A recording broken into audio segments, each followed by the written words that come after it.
it comes to books, but science fiction and Afrofuturism are among some of her favorite genres to read. And then we have Fatodi. Fatodi Mshari is a poet, entrepreneur with New Greenwood LLC, incoming fellow at Tulsa Artist Fellowship, artist with the Greenwood Arts Project, publisher, performing artist, teaching artist, poetry slam champion, mentor, advocate, actor, songwriter, copywriter, curator, host, and keynote speaker from Tulsa, Oklahoma. He earned his BBA from Langston University with a major in business management. Fatodi is on the Poetry Spoken Word Committee at Living Arts of Tulsa. He is a teaching artist with Living Arts and occasionally an artist in the schools with AHA. He has been writing poetry ever since he was a young child, wielding a pen as a wordsmith's apprentice. Fatodi appreciates the power of words and lives poetically. And next we have Shanka McGlory. Am I pronouncing your name right, Shanka?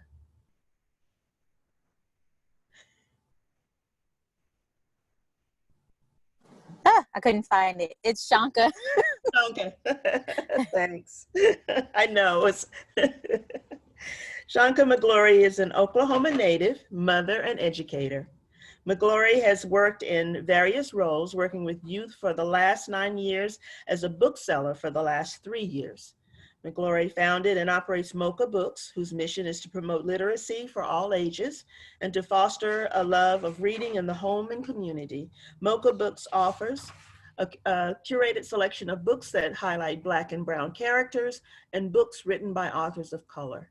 90% of the titles offered are written by independent authors. Welcome, everybody. Thank you, Deborah. And thank you to the panelists. I'm so happy that you're here. And so, Deborah, I'm going to hand it over to you and let you go ahead and get started with the questions, if that works. Sure. Well, I know that we're talking about Afrofuturism and N.K. Jemisin's book, the fifth season, and she herself has not described herself as an Afrofuturistic writer. She describes her work as speculative fiction, but we know that this is a genre that movies and books are collectively gathered into the genre of Afrofuturism.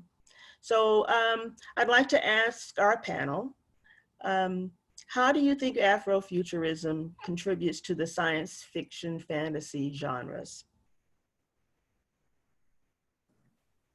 I'll dive in. I think that it adds more depth to it, because I mean, we all know that science fiction and fantasy always offers a lot of symbolism and allegories, a lot of times borrowing off of the past of other cultures, but being able to add our perspective and our history to that adds so much more depth to it, because a lot of those histories in the end comes from one continent, and that is Africa. So with that richness of history and that depth, I think that adds so many more avenues of storytelling for the science fiction and fantasy genres. Thank you. I agree with that. Piggybacking off of Jennifer, just the imagery, the art and the philosophy of that, I definitely think that's a very in-depth part of Afrofuturism.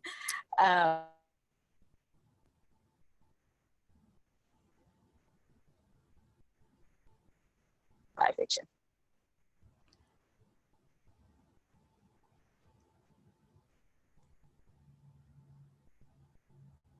Okay. Fatodi, did you want to jump in? Yes.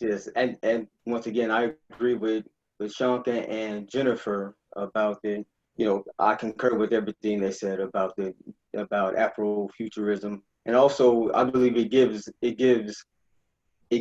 Africans and African diaspora a place in the future. It gives us a place in fantasy, because sometimes when you look at Lord of the Rings, I didn't see us amongst the hobbits and the dwarves and all that. And I dare not say that we were part of the orcs or anything like that.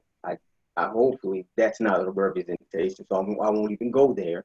But as far as authors and writers of Afrofuturism, it lends us a voice. We get to write ourselves into future and history and into fantasy. Thank you.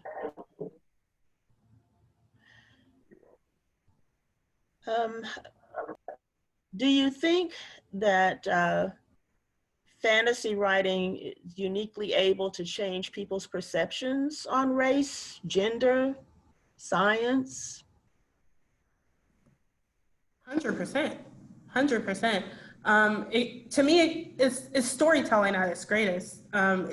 It acts like the parables did in the Bible. Like, it kind of takes people out of it so they can see it as a whole and they can see the bigger picture. And sometimes when it's not as personal, they're able to kind of see the situation as it is and then put themselves back into the story. And I think that helps out a lot. Thank you. When I was thinking about that question, I don't think that it could specifically, like, immediately make changes into a different perspective, but I do feel like it opens the door. It opens for discussion, and, you know, it creates the door, it opens the window for people to, you know, view other perspectives. But changing immediately, that's where my mind went. I don't think people need a wow to what is the word that I'm looking for? It's like it's sticking out. It's like it's right there. It's on the tip of my tongue. They need a wow to like take the information in.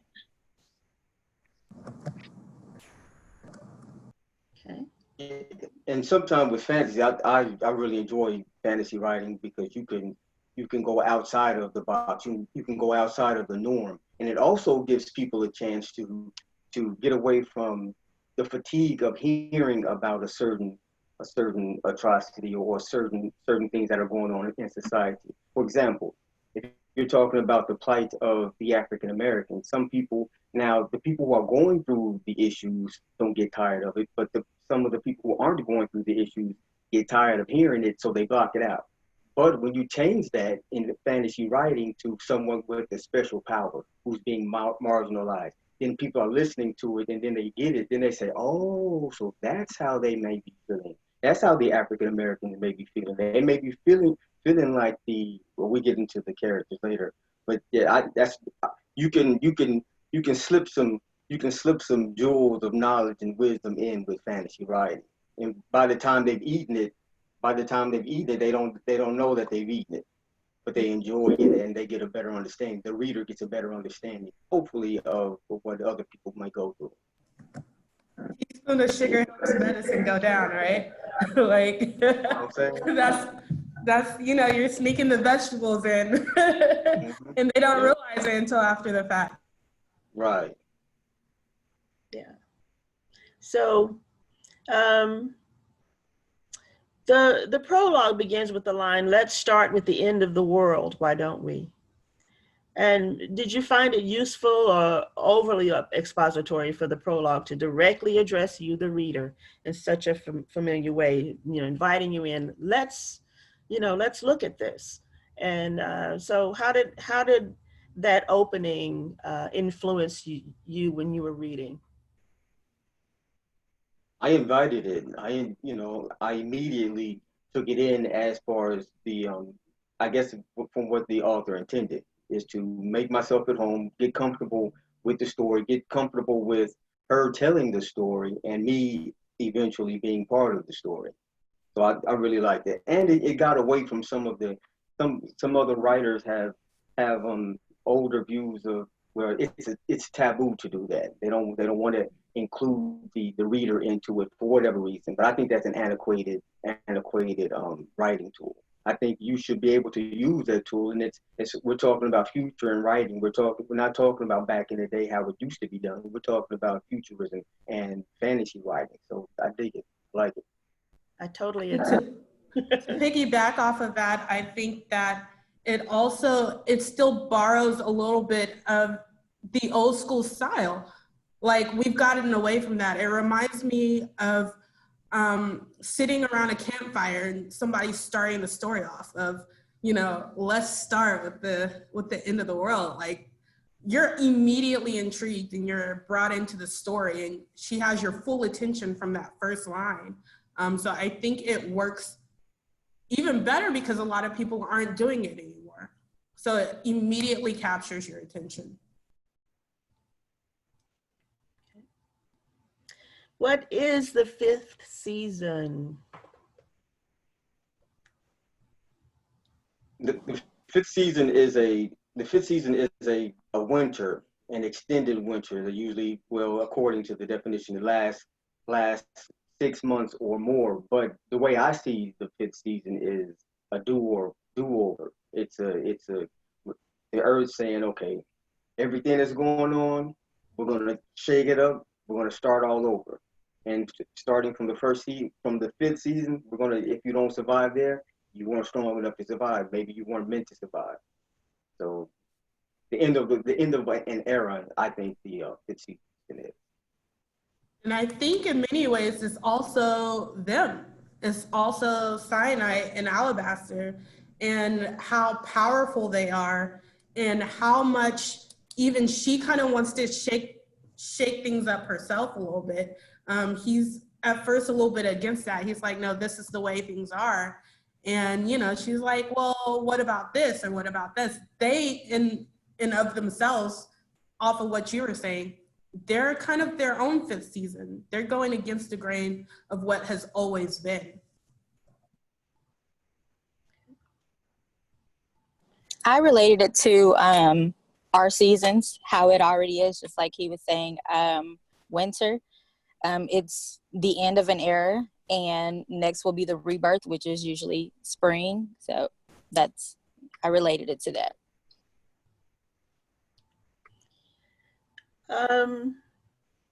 Did the connectedness between the three main characters at the end surprise you?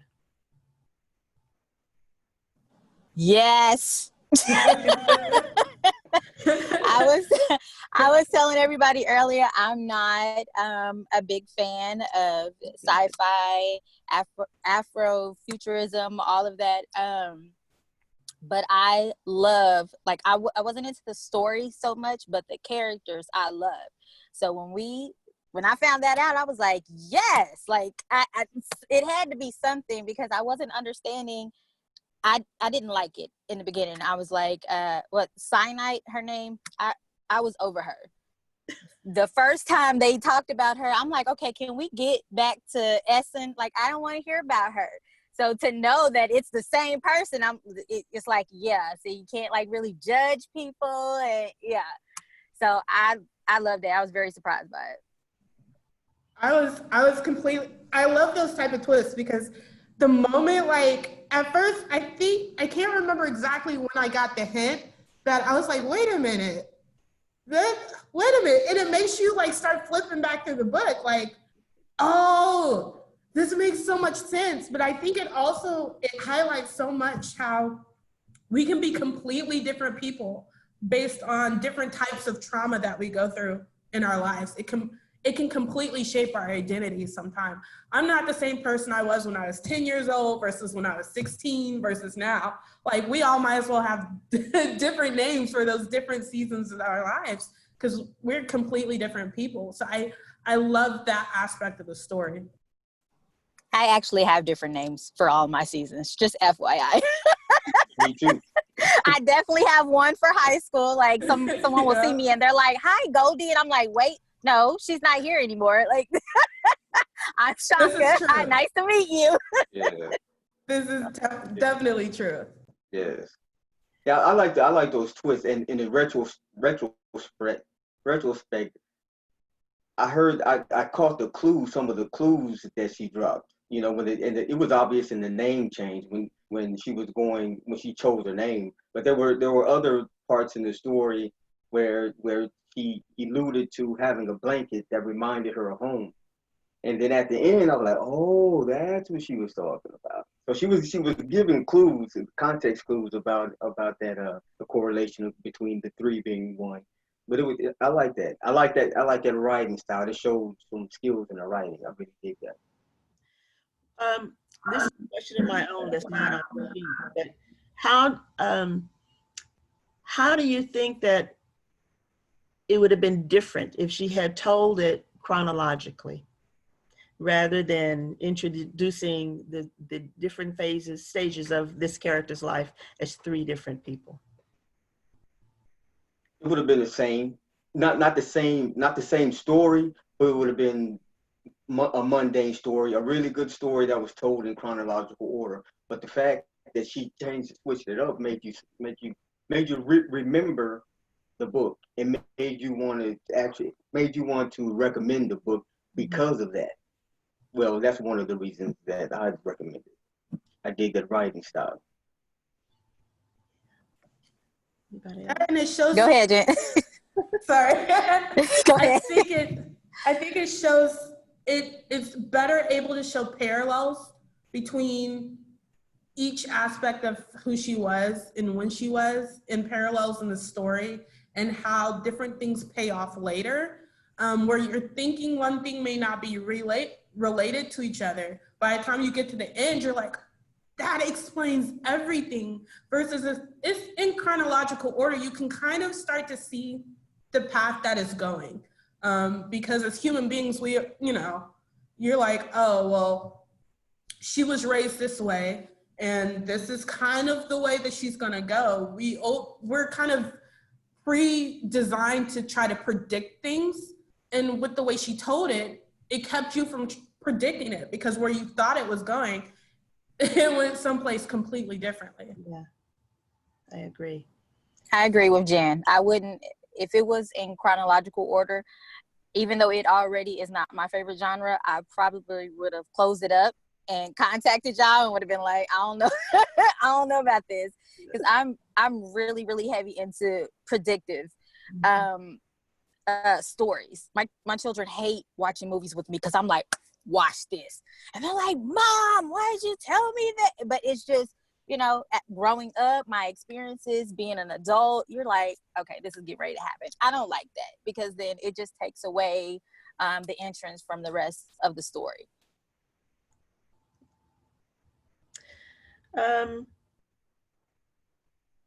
Early on, the character Hoa says, much of history is unwritten. Do you think that's true in our world as well? Oh, go ahead. Yes, 100%. It's one of my favorite lines of the book, actually, because I think it is. And I think it's been said multiple times that the winners write history, and to many extents, that's true. I do feel like in many ways, though, the truth will always out. However, it's then viewed through the winner's perspective, which changes the context of the truth a little bit. We see that happening with America right now. A lot of times the truth is coming out and we're realizing, hey, while we kind of knew the truth, we viewed it from a completely different perspective. So now let's shift perspective a little bit. So much of these stories aren't getting written, which is why it's so important to highlight diverse voices, is because this is the history that our future generations will read, and we need to make sure they have the full perspective of everything that's going on. I agree. When you hear stories about your family, you hear it told by people in your family, and it's seldom written down. Most of the history, most of the personal history that we have about our lineages, about our family, is told through spoken word. It's told from mouth to mouth. Ancient griots in Africa, those African storytellers, they told the stories through words and not necessarily through written word. And part of the reason for that, it's easier to remember. You affect certain parts of the brain when you hear a story, and you remember it better when it's told in a story form. So when it's time to tell that story again, you remember it. You just all you have to do is tell that story again to your family, and then they will tell it to their children, and they'll tell it to their children. And a lot of times it's not written down. And a lot of times the truth is in there that's not in those written words. And just to piggyback off of that one more time, sorry, it's also knowing the context. Like, context is everything. Like, because you know your family's history when you tell the story, and you're telling your story to your family knows why something's important. Whereas if somebody else were to hear it, they might be like, oh, well, I feel like this part is not important, so let me change it or let me exclude it because it's adding too much words, so I'm gonna take that out. And that you miss so much of somebody's story that way. Right.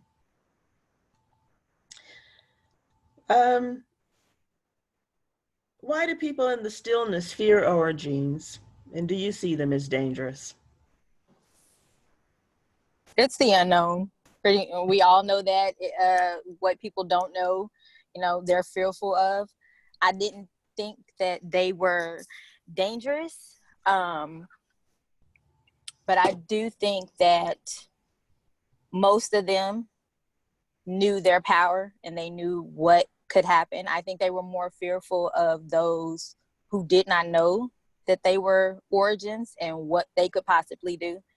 I think they were more fearful of that. Yes, I agree. Okay.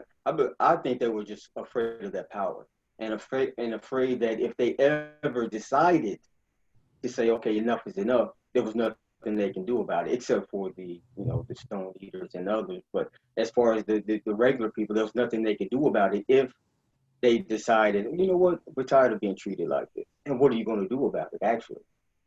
So that's part of the reason why they see them or saw them as dangerous, is because of their power and fear of their power.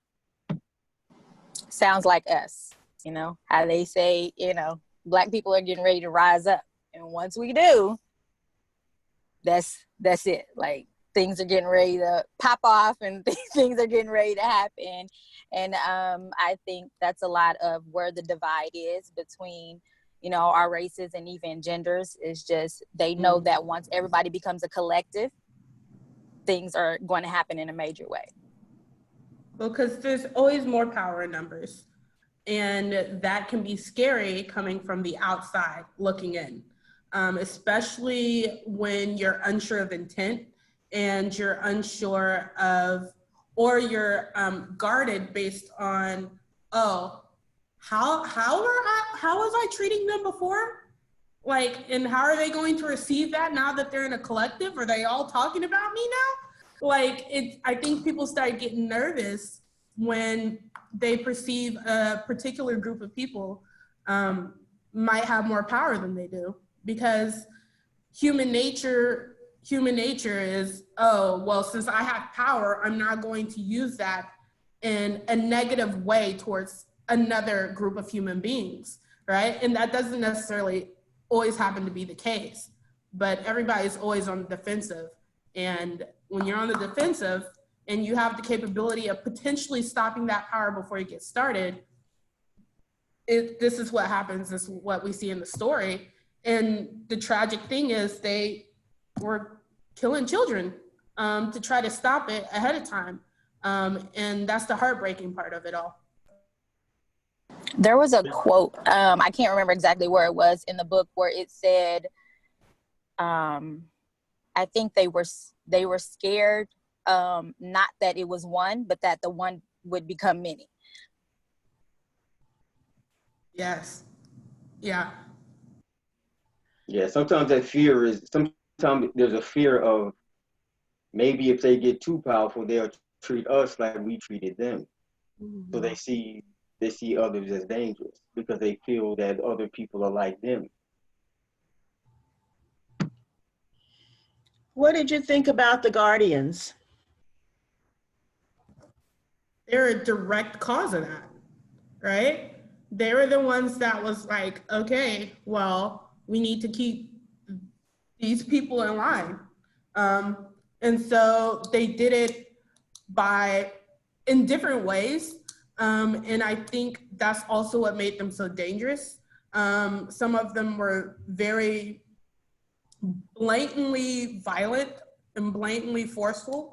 Some of them, like the one who, Demira, I'm not sure how you pronounce her name, the one who got her when she was a child, you know, was very tender with her until it came time to, and he broke her hand and was like, basically, this is the way I love you. And I just need you to know that I can do this whenever and whenever and however I want to. And you just need to know this is what love is. And that's the disturbing part of it. And he was just as hateful as the other ones to me, as the other guardians. But you also see that in society where you have different types of oppressors, different types of racism or sexism or homophobia. You see just different types and expressed in different ways. And I think the Guardians is a representation of that. I agree. I believe the way the writer, the way the author wrote the Guardians, from my perspective, I think she was talking about a personal relationship that some people have with it could be a relationship in the home that someone has where someone says, I hurt you because I love you, and I do this to you. I'm here to love you, and I'm here to take care of you. But if you get out of line, I hurt you, and I hurt you because it's for your own good. That's some of the dysfunction that happens in some homes, in some families.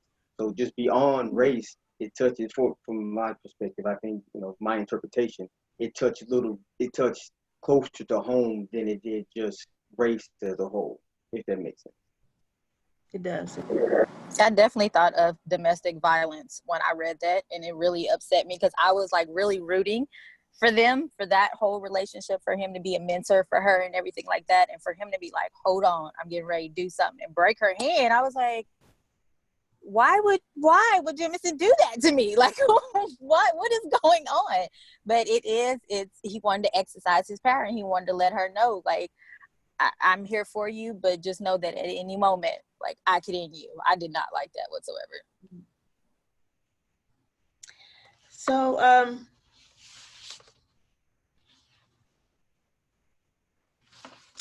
I'm going to skip a little bit. There are a couple of questions. There's some questions here that I want to ask them together, okay?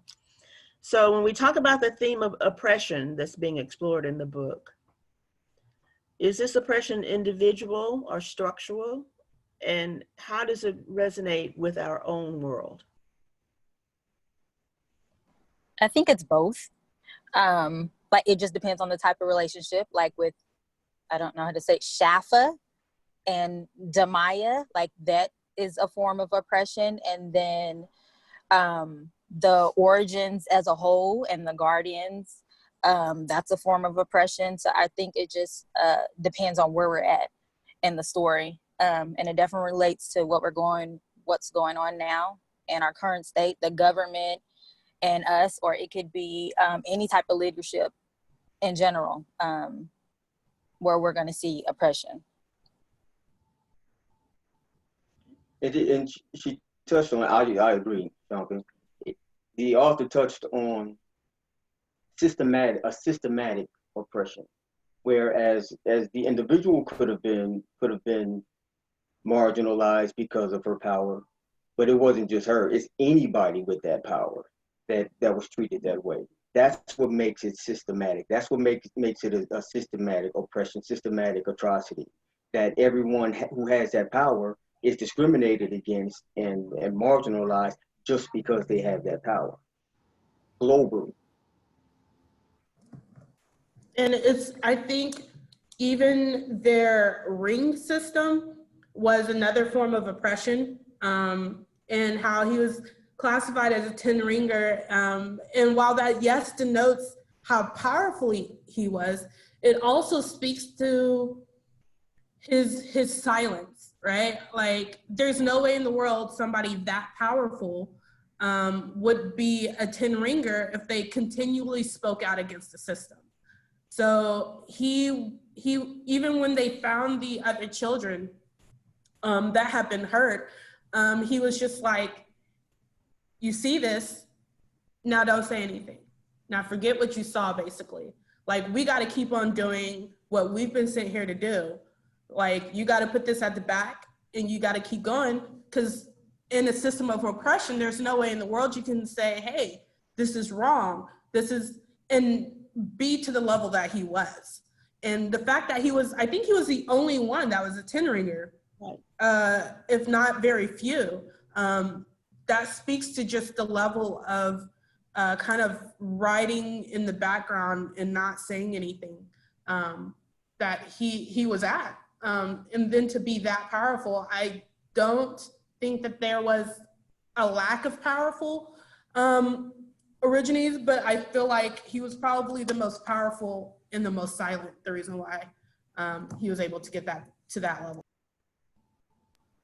I definitely agree with the silence. He see, you threw me off. It's all right. He knew he was powerful, but because he was like, you know, I have these 10 rings, he didn't want to exercise that power. He wanted to keep it. He didn't want anything coming in the way that would possibly take that away. I believe he had a plan all along. And the reason he kept silent is because he had a plan all along. And he wanted to see, he couldn't let on to her yet. He couldn't let her know that he had a plan, that he was already planning something. Because as we saw later, he knew where the island was. He knew where the pirates were, what they were doing. And when he came back in the end, he came back, you know, I believe he stayed silent because he didn't know where her head was yet. So he was towing the line, saying, okay, you got to. He needed to trust her. He needed to trust her. So I believe he always had a plan because he was so powerful. And he was like, okay, I'll bide my time, I'll wait, gather my allies, and then it's on. And I think that also lends to, like, when you know how powerful you are, when do you know when to let something go because of the bigger picture, right? Because for me personally, I probably would have never got to his level, because the moment I saw those children, like, I would have been done for. Like, and that's not even necessarily always speaking out, but sometimes when people start seeing a lot of the atrocities and stuff like that, they quit. And it's like, you know what? I'm done. I can't do this anymore. I'll wash my hands of the whole situation. Whereas he's seeing this over and over again, and he's experienced it himself. He's seeing it over and over again. But because he had this bigger picture, as you were saying, he had this plan, then he's kind of having to grit his teeth and get through it until finally he comes across her. And then once he finally realizes he can trust her, then he kind of has somebody else in on this with him.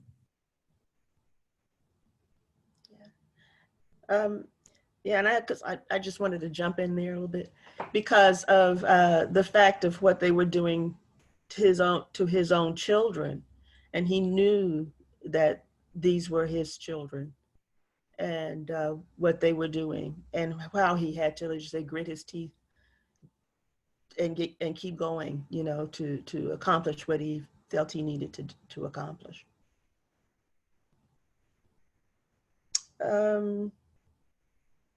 Which is more menacing, the stone eaters or the obelisks? Those stone eaters are crazy. Those stone eaters are crazy, especially what they did to him at the end. I'm looking forward to the whatever flashback book he writes to let us know what happened to him how he got the scars. And yeah, that's crazy. Yeah, I think the stone eaters are golly, I can't even, it's a terrifying thought. Like, just describing like him basically being slowly taken by the stone eaters. And I mean, the obelisk in and of itself, I think it's scary. That's scary in a different way because it's a little bit more unknown. And the unknown is always scary, but I don't know, me personally, I feel like if I don't know, my mama calls it put my head in the sand. If I don't know about it, I'm the one in the scary movie closing my ears and my eyes. And if I don't know about it, it's not as scary. Whereas the stone eaters, I feel like there's so much more detail as into them, that's terrifying. Yeah, yeah. At least with the obelisk, they show you can work with obelisks, or they can control it in some kind of way. Stone eaters, except for the younger one, yeah, it's a no go. Those teeth. Uh, so, why did the Guardians create them? The obelisks.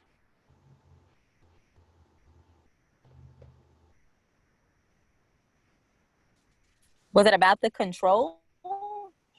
I was a little confused by that too. Was it to help with the control? Do we fully know that? Because I know there's a passage in the book where it talks about the obelisk and the lost history, and how there's so much that's been lost as far as the history behind them and the reasons why they were created. So I feel like some of it, the current society that we're reading right now, I don't think they know the whole story behind it. And it could be something that happened in the past to stop an uprising, or to maybe help them get on the offensive. I'm not sure in the story, at least in the first book. I don't think we fully know that yet. Wasn't there a dead stone eater in one of the obelisks? Yeah. Yeah. So like as I said, the story hasn't been told yet, but the obelisk could be an ally somehow, possibly. Well, especially since they can use them. I mean, it's how would you be able to have somebody as an enemy that you can use? Like, that's the way that they use them lends me to believe that they have to be like some type of ally, because they increase their abilities almost exponentially in several cases. When they're in the presence of the obelisk, all of a sudden their powers are so much more heightened. So, let's see, I was looking at another one. The obelisk, let me jump around here. The parallels, we're seeing parallels between the fractured landscape and the climate disasters in the book. And we're seeing some of those things, here. How do you feel about that? What do you think about those connections between the things that are happening in the book as far as the landscape goes and the climate and what we're seeing now?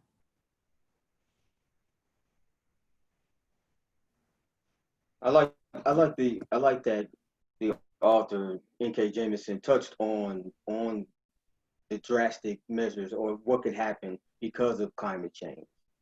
For instance, think about how much better the air quality has gotten since the pandemic. God forbid that we have to stay in, but since there haven't been so many cars on the road, so much there hasn't been as much emissions, the air quality has gotten relatively better.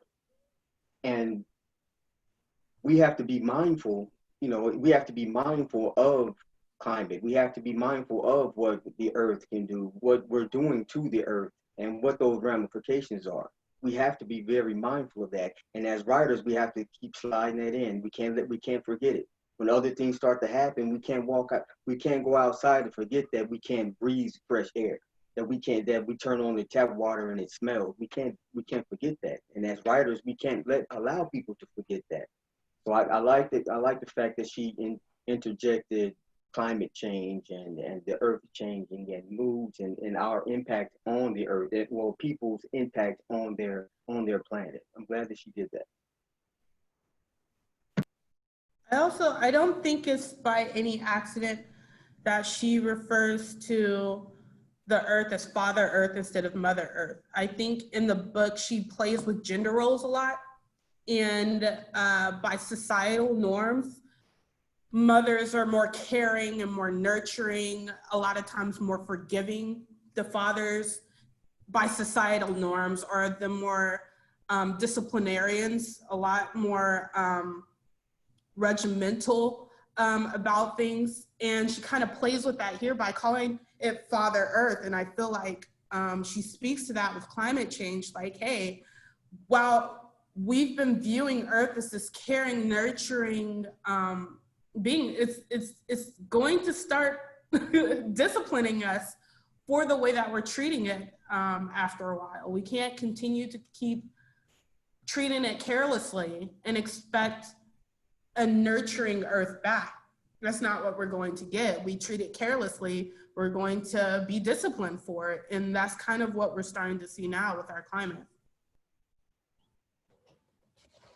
Yeah. Excuse me.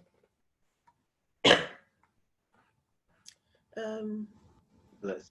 Yeah. Let's see.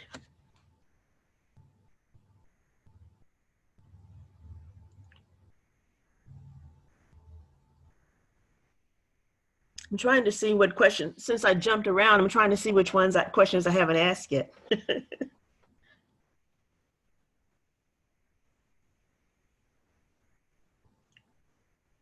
And you covered the one that about Father Earth already. That was a good one. I like that. I see one here. Oh, what is the role of humor in this book? Did you see any humor anywhere? I think for me, I saw a lot of humor between Cyanide and Alabaster's relationship, and kind of there's a lot of dry humor and some sarcasm there, and just kind of his personality versus her personality. I feel like if I saw those two in a room, it would be very entertaining, just seeing them two go back and forth. And I feel like it helps break up a lot of, there's some very, very serious and even some very dark tones to the story. So the humor helps to break that up a little bit. Because I feel like if everything's on one, is tonally just in one line, one straight direction, as a reader or as a viewer, if you're watching something, you tend to tune out. So this way, there's a little bit of this humor, as dry or sarcastic as it might be, then when something dark or serious does happen, it immediately catches your attention again.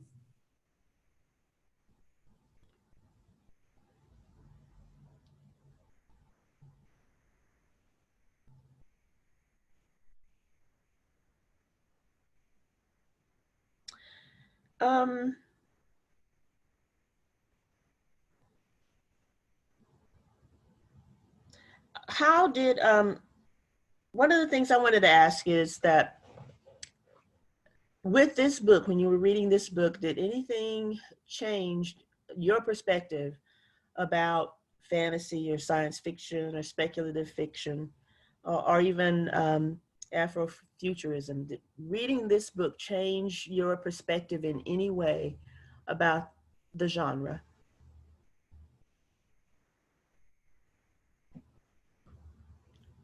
I think being able to just the characters are described as darker, and being it's I guess somebody who's not Black or African American, it might be a little bit harder to understand the importance of being able to see yourself in this type of genre. I think that's not always, as somebody I've always read sci-fi and fantasy since I was little. It's only in the past, I would say 5 to 6 years, that I've started seeing more of this. And it adds so much depth because in many ways I'm able to add my own perspective a little bit more than what I would with some of the others. And then I think for somebody outside of the race, being able to read that, then you're also seeing another perspective that you haven't been able to see before. And I think that in and of itself adds so much to the genre. For me, I think because the type of learner I am, I'm a kinesthetic and more visual learner. And I have to have a lot of context. So for me, it would be something that I would possibly enjoy more if I was watching it. Like, you know, Black Panther and Divergent and the X-Men. I love all those to watch it, but to read it, I have to have so much context, and I have to like, okay, what's this word? Wait, what does she mean? And what, I have to know too much to actually be able to enjoy the genre if I'm reading it. So more so for me, it's something that I have to watch rather than to read. I got you. I can dig it. I'm glad to know that there's a name for the genre. I know the genre's been out for the name of the genre's been out for a few decades, but I'm happy to know that there's a name for it and that we're represented in it. Imagine when whenever you're flipping through a book or you're looking at pictures, one of the first things you look for in a picture is yourself. And when you find yourself in that picture, you pay more attention to that picture and you get more engulfed in that picture. That's the same thing with the book. When you see yourself in a book or see yourself in a movie, you get more enthralled in it. It becomes more personal, even if it's in fantasy. And to piggy off of it, I think it's important because if that picture has always been of one certain type of people, then when that type of people all of a sudden see something different, it piques their interest as well, right? So where it piques our interest because we've seen something different and it's like us, now all of a sudden it piques their interest as well because they're like, wait a minute, that's different. Tell me more about this difference. What's going on with this thing over here in the corner? I want to know more about that. And then that's how we are able to get more perspectives and more stories told, and we can connect more with humanity in that way. I agree with that. I think because the fact that her books are so popular, and then she's won 3 Hugo Awards. And so even though this is, you know, Afrocentric kind of writing, that she is able to tell stories in a way that is for us, but is universal at the same time. And I think that's a great gift. She's such a prolific writer, and has won many awards, not just the Hugo Awards, but you know, been a bestseller. And so I think that her ability to do that is just phenomenal. I had to jump in there because I read this book a couple of years ago, and then to be asked to be a part of this, and read it again, it was still like reading a new story, even though I had read the book before.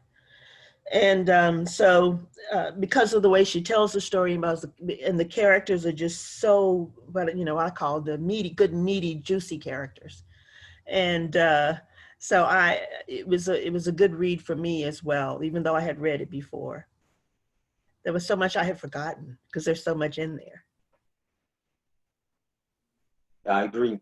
One of the beautiful things about fantasy writing, and I don't have any scientific fact about any of what I'm about to say, but fantasy lovers tend to be more open-minded. But you can fall in love with a 3-armed person from black, blue, whatever, you know, or a 5-headed person. You can fall in love with something or someone that's different from you and get enthralled with them. You know, so that's another beautiful thing about fantasy writing. I agree with that if I can understand the context. I'm still on that context. I love those type of characters, but I have to be able to understand exactly what they're talking about, because if I don't, it goes right over my head, and it really frustrates me. And I think one of the things, you know, even before I realized that they were one person, the one that I related more to was Essun. And I think just because, you know, my babies are young, and I felt more for her because her journey and her story was more so about her children. So I related to her a little bit more. That's why I say I didn't really I didn't really enjoy the story, but I enjoyed the characters, even Sinai, because she was bold and she didn't take no junk and she didn't care about no genders and no power, no, society roles, no classifications. She said if she wanted to do it, she could do it. So I loved all those characters, even the alabaster, even though he was like a jerk. He was like, she found somebody that she could relate to. So I enjoyed that. And that's the beauty, I think, of stories, right?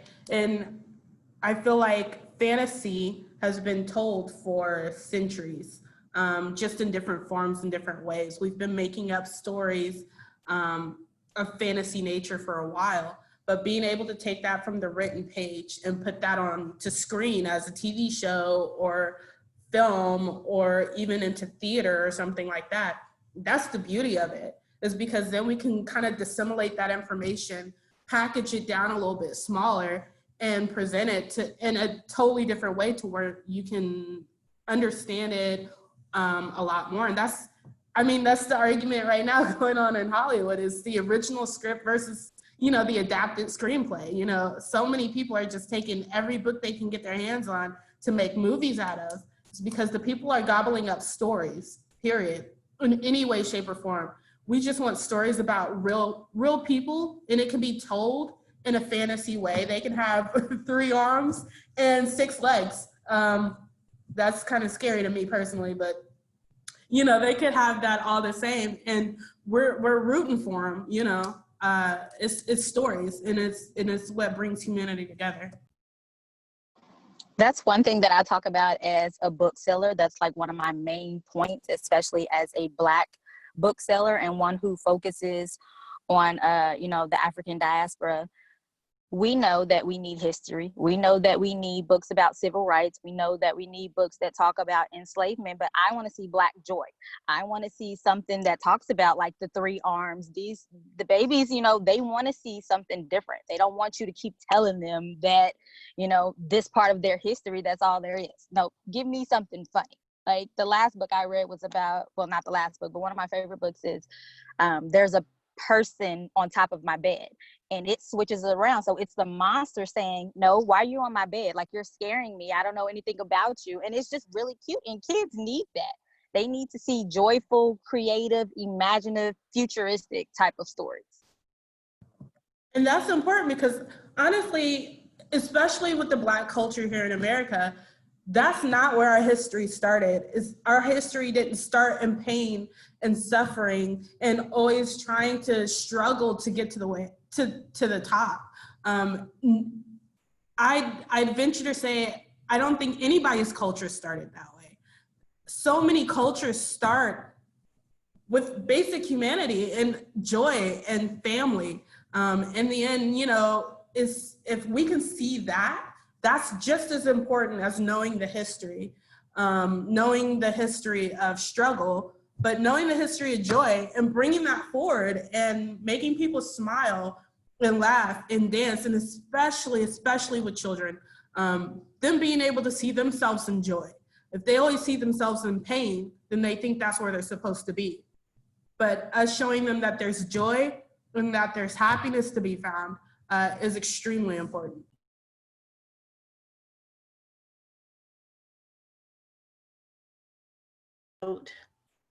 The dedication at the beginning of the 5th season is for all those who have to fight for the respect that everyone else is given without question.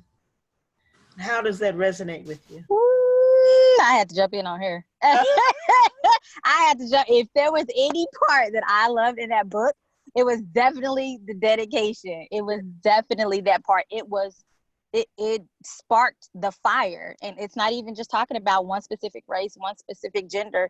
It's anybody. Like that fight. You have to. Sorry, my daughter is on the way here. Sorry.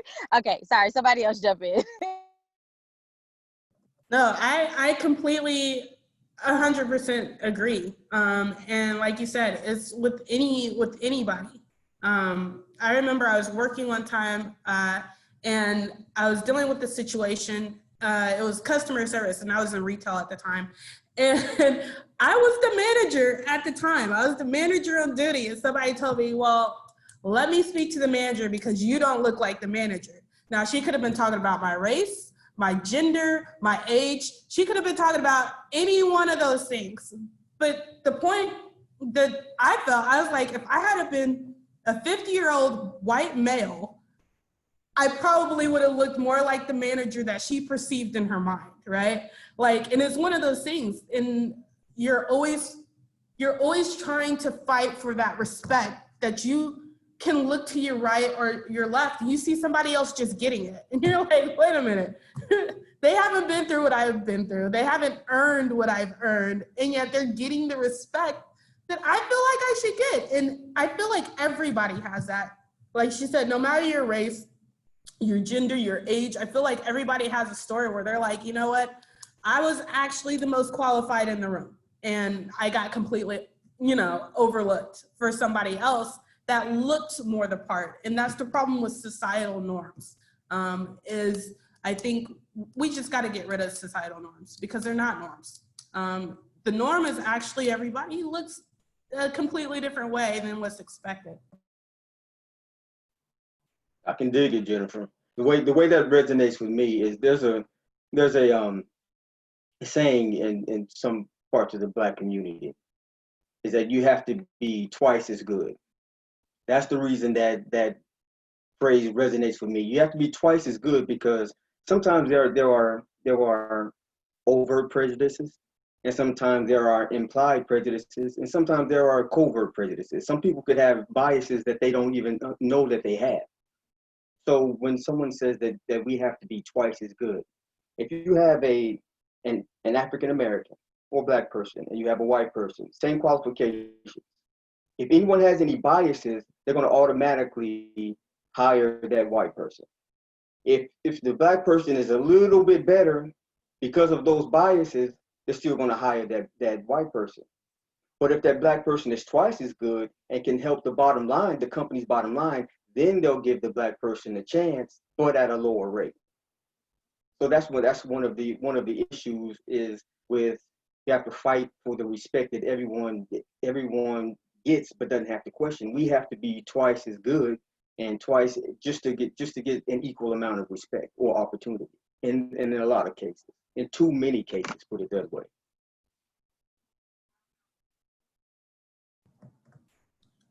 100%. I 100% agree with you. Something as simple as applications and everything. My mom worked in the school system. She's still working in the school system to this day. And I tease her all the time because I'm like, I genuinely believe the reason why she named me Jennifer, she saw the way teachers and principals reacted to the names of other African-American and even Hispanic kids on those applications. When you turn in that application, if your name was Mark and you had 3 master's degrees and your race wasn't listed, they'd probably call you back sooner than if you came with your actual name with 3 master's degrees. That call will probably be a little bit while longer getting to you. They go through all the Marks and Johns first. And we've seen this in school systems and work systems. Do I think it's getting better? Sure, but we have a long ways to go. And it's getting better incrementally. Like we're not jumping leaps and bounds. We still have a little ways to go. But in storytelling, which is what we're talking about, that helps open the door. That helps widen people's perspective to be like, none of this matters. It doesn't matter the race of somebody when you're applying for the job. What are the qualifications?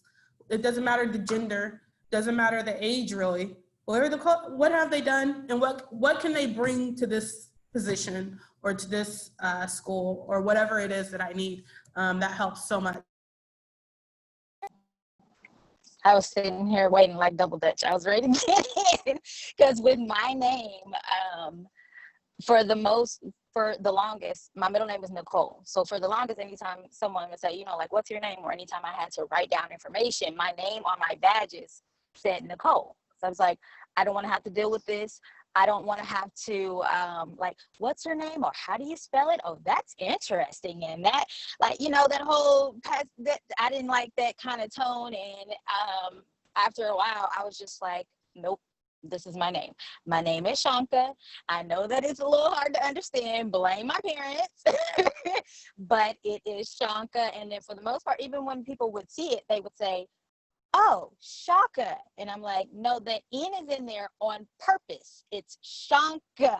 So, you know, there's like a quote or a meme or something out right now, and it's like, correct them every time. Depending on who they are, you know, sometimes people get my name wrong, and I understand, because the I definitely throws people off, I think. But, you know, you have to tell them who your name is. I kind of felt ashamed some of the time, because I was like, okay, I always wanted to go by this name. My name is intentionally Shanka. That's my first name. So even though, you know, Nicole is a part of my name, this is my name. I'm proud of my name. It even has something funny attached to it. You know, I was supposed to be named Sasha. My father heard wrong. Have no idea how he got Shanka, and then they spelled it that way. I'm like, all right, so that's a story. I got a story, you know, but I definitely agree with the names and being on things. I am now, you know, like, very proud to put my name on my badges. And, you know, even when people see that I'm a business owner and they see that name, yes, this name is attached to this business. So I definitely agree with that. I'm from that generation where my children are all born in the 70s. And so I'm one of those parents who had to think of what my daughter's names would look like on a nameplate, on a desk, on an office door, and how they would be perceived according to what their names were. And so, you know, I'm that part of that generation who had, you know, my daughter's names are Erica, Kristen, and Kara. So you know, and I was very much aware of that. And then, it's just something that with our generation, it was important to us to make sure that our kids could succeed. In our heads, that was the way to do it. So, you know, and it's a difficult thing. And I was trying to remember the name of the town that Sinai was in with Alabaster when she lifted the obelisk. And when they first arrived, how they were treated disrespectfully, and how she went in and pushed to be respected. They were, because that's what this part made me think of when it says you have to fight for the respect that everyone else is given without question. And when they walked into that office, they weren't offered any safe to drink. They were not, you know, the woman looked down on them because of who they were. The governor didn't show up. You know, the woman was clearly a clerical person and not as important as she tried to pretend to be. And how Cyanide went in there later and kind of, you know, maneuvered to get the respect that she and Alabaster were due. And so I think that in a lot of ways we were able to relate to that scene. And I know I was able to relate to that scene of having to demand the respect that others automatically get. So being, you know, Black female who's 4'11", that's familiar to me on a lot of levels. So let's see, I'm going to ask one more question and then we'll probably break for Q&A. And that question is, are you going to read the second book in the series? Yes, I'm gonna. Even though I know Are you actually gonna read I'll it? be able to. Yeah, I am. Yep. I'll be able to, you know, slow pace it. You know, when you get peer pressure and you start procrastinating and stuff like that, it happens a lot differently. But you know, like I said, I didn't really like the story, but I like the character, so I want to know what else is going on with the characters. Yeah. Same here. I definitely need to know what else is going on. I need to know where this is going, and I need to know Alabaster's plan. Because listen, there's some crazy stuff going on, and I need to see this master plan of his. And then when he brought up the moon at the end, like, has anybody told you about the moon? I was like, wait, what that mean? So I gotta figure it. I'm definitely reading. I almost wanted to, but I have a habit with series. If I hadn't read it, I would have blurred it all together, and I might have spoiled some stuff for y'all. So I have to wait to read the second one. Yes. Short answer. Yep.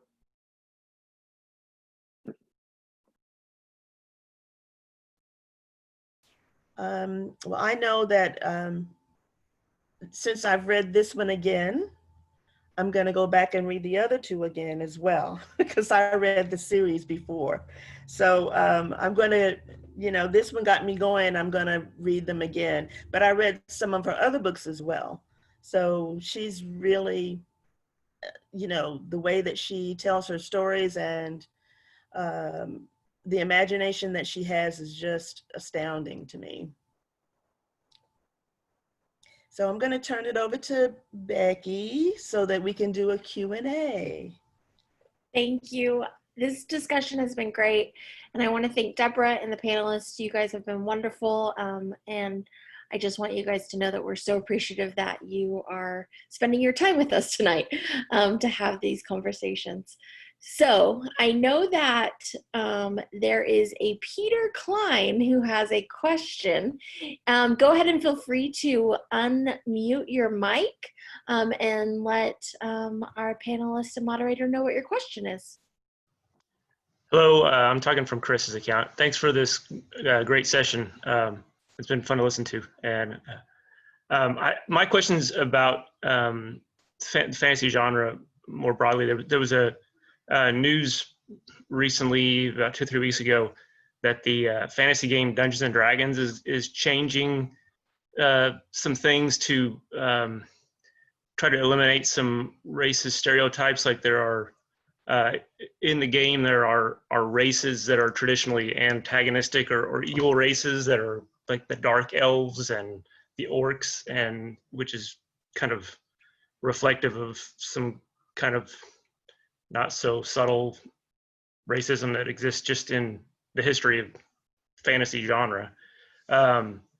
So that they're trying to change that in the game to make these races more, broad and in nature, and they're a sentient race. And I'm just wondering if that seems to be a result of things like the rise in popularity of Afrofuturism and Afro fantasy genres.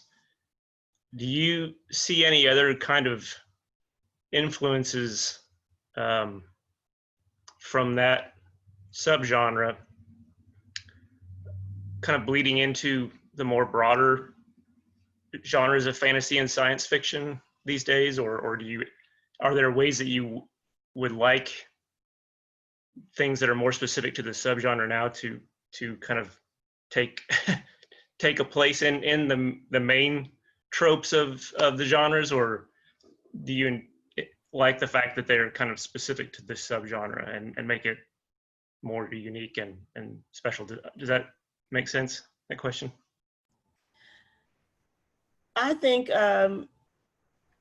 part of your question, I think, was you were asking about the changes, the shift that we see happening. And I think that there are two things that were happening. One is the demand for inclusiveness. And the other thing is dollars. Once the powers that be see that they can make some money off of what we do, then they're more apt to include us. So when Octavia Butler was the beginning for us. And once publishers began to see that she was getting noticed, that it wasn't just Black people reading her, and that she was getting awards and she was getting popular, and then they started looking for other Black writers who and accepting, you know, them. But I also saw a trend of Afro-Caribbean writers being more accepted than African-American writers. So that trend was there for a while. And I think that those shifts that we see happening in writing, we're also seeing happening, like you said, in games and in movies and in TV shows. Because when as I said, I've been a fan of fantasy and science fiction for decades. And, you know, it was like, okay, there were no Black people in the future. I mean, not none. I mean, there was only the one. You know, it was like the one token Black person, and there were no other Black people in the future, no Asians in the future, no Native Americans in the future. And so, and in the fantasies, since they were based on Eurocentric ideas, you know, the fairies and the elves and kings and queens and Black people were there in real life in Europe, but not in fantasy. And so I'd have to build in my head, you know, my vision when I was reading fantasy novels and science fiction. I had to build in my head what I believe the characters look like to make them relatable to me. And so we don't have to do that as much now because we you know, inclusiveness has become a money-making, you know, venture. And really that's, for a lot of it, that is the bottom line. They see now they can make money. Oh, it's okay. Like Black movies. Oh, nobody watches Black movies but Black people, so we won't have Black movies or Black people in movies because it won't sell in Europe. It won't sell in Asia, so we aren't gonna make any. If you were a Black star in a movie and there was a romantic scene, you couldn't have a Black partner in a movie. You had to have a white partner because then it would be a Black movie. So what we're seeing happening now, this shift is a lot of it really does have to do with dollars. And to piggyback off of that, I think also, and going back to what Shanka was saying earlier about how change happens slowly, I think we're starting to see the fruits of people starting to get in the room, people starting to be able to sit at the table. With more Black people being able to be behind the camera, that goes a long ways. A lot of times they may have just started off as an assistant, and now we're seeing them become directors. Ava wasn't always Ava DuVernay, you know what I mean? She's the Ava DuVernay, but she wasn't always Ava DuVernay. So we're seeing that type of fruit that's just now coming forth. And so now that she's at the table, she's able to bring that to the table, whereas it's hard to bring something to the table if you're not at the table. So we're seeing a lot more writers, and I think a lot of the geek culture, there's so many Blacks in geek and nerd culture, and now that they're getting older and they're getting seats at the table where these games are being made. And that's not even just with Dungeons and Dragons, that's with video games as well. I didn't see that many Black characters in video games when we were playing video games growing up, unless you were playing basketball or football and video games. You didn't see very many Black people in video games, or, you know, whether it be Gears of War or Mortal Kombat, you know, you didn't see like a ton of different characters. But now that we're getting in those creative spaces, and that goes back to what we were talking about opportunities, getting in those creative spaces, then we can make sure that ourselves are being shown in those. I can dig it. As a writer, I don't want anybody telling me what I have to put in my writing. And I don't want to tell anyone else what they have to put in their writing. So my responsibility as a writer is to be my voice and to be the voice of my people, and for other writers to be the voice of us, and not expect anyone else to change their writing to suit us. If we have a story to tell it. You know, more Black people should write. We should write our own fantasy stories rather than having someone else change. I don't need a Black mermaid. I don't need a black Little Mermaid. We can create a whole nother character. Why not create a whole nother character? I don't need a black Superman. I can create another superhero who's black. I don't need anyone to change. I don't need another writer, in my opinion, to change their writing. I don't need Dungeons and Dragons to change their writing. Just we can create another fantasy show or fantasy novel or franchise. That's my opinion on it.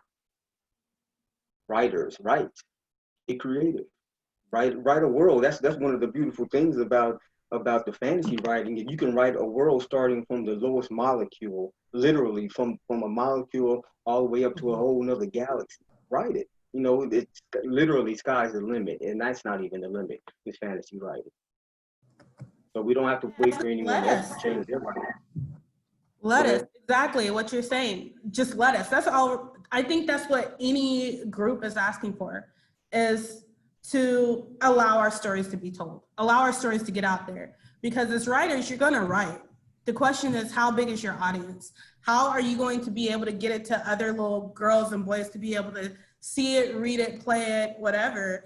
It's just, hey, there's so many companies and that also feeds into Black-owned businesses. And Shanka, you're a great example of that, I believe. It's like, okay, so you're not selling what I have to offer. I'm gonna sell what I have to offer.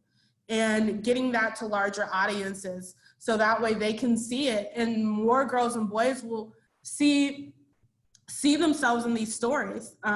Just allow our stories to be told. That's all we're asking. Is not even necessarily to rewrite anything. Let the story be told, because it will stand on its own. It will stand for itself, as long as it's allowed to be heard. Yeah, it is an issue just to get out of our way. Okay, we have one more question, and we have to wrap up in 3 minutes. So hopefully we can do it quickly.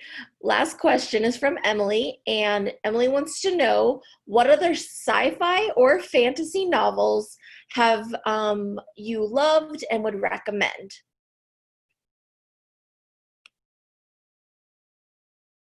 This is not a question for me. Tom Robbins' Jitterbug Perfume. It's not necessarily fantasy. Yes, it is kind of fantasy. Tom Robbins' Jitterbug Perfume. That's one of my favorites. His writing is superb. Tom Robbins too. He's the metaphor king. He's one of the metaphor kings. Tom Robbins' Jitterbug Perfume. I've had people recommend Children of the Blood and Born. I haven't been able to read that yet, but I've had a lot of people recommend that I get that on my shelf. I just haven't had a chance yet. Children of Blood and Bone is a good one, and it is, yeah. And I think any of Octavia Butler's, Octavia Butler, Ursula Le Guin. I started fantasy with Ursula Le Guin when I was much younger. And so, she carried me through to some other writers. I would say Dread Nation. I read that a little while back. Still one of my favorites. You got zombies after the Civil War. They're trained to fight zombies. So that was a lot of fun. And there's a sequel and there's another one coming out. So by Justine Ireland, I believe is her name. But yeah, that was one of my favorites recently. Outside of Blood and Bone, Children of Blood and Bone was really good. So Shanka, I think you like that one. You said you like characters. So I think get into that. I buy them. I buy them for my sisters and my brothers, but I never get a chance to read them. I have them tell me what the story is about. I did also hear about I don't know what her name is. The Binti series. I don't know the name. I'm sorry. I can tell you all the names, but I mean the titles of the books, but that's all I got.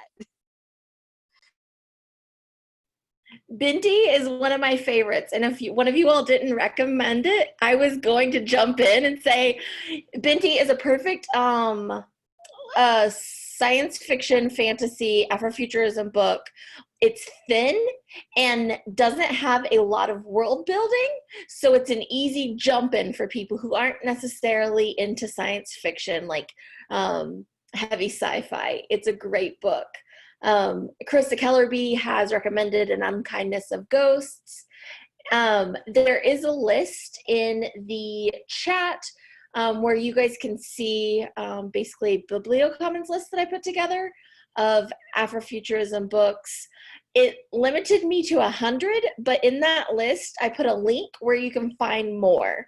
So it's not just like a niche genre. It's a huge genre with a lot of really excellent writers, and I hope everyone that is here tonight takes a look at the list, is able to find something. If you need recommendations, reach out to any one of our panelists or moderator or me or the library, and we will get you some books. I want to thank everyone again for participating and for joining us, taking a little time out of your evening. And it was a great conversation. I really appreciate everyone being here. We're going to sign off with that. Right on, everybody. Bye. Have a good evening. Thank you. Bye. Thank y'all. You were wonderful. Oh, thanks. It was fun. Thanks for having me. Bye. Bye. Have a good night.